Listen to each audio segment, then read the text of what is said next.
তিন চার এবারে থামলি কা দিতে থাক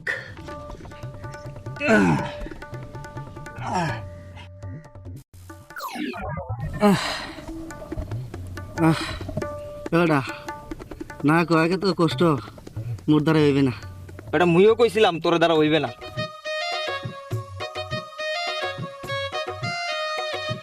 বেটা সালমান খানের বডিটা দেখছো? এটা কিন্তু কম কষ্ট হয় না বুঝছো, অনেক ব্যায়াম করতে হয়েছে।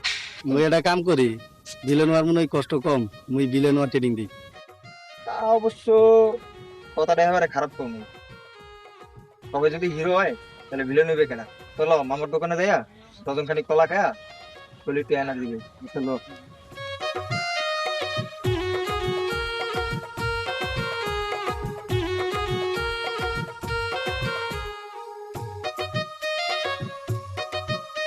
এই যে নায়কেরা, আপনারা কমবে জানা তো তাড়াহুড়ো করে।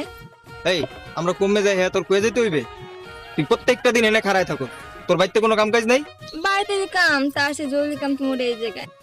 তা রুস্তুম ভাই, আপনি কি নায়ক ট্রেনিং কেমন চলতেছে?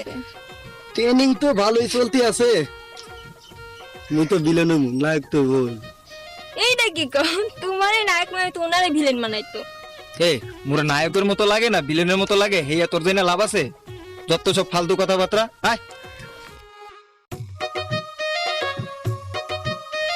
মুই তো তোমার না চিন্তা করবো, চিন্তা করবোটা কেডা?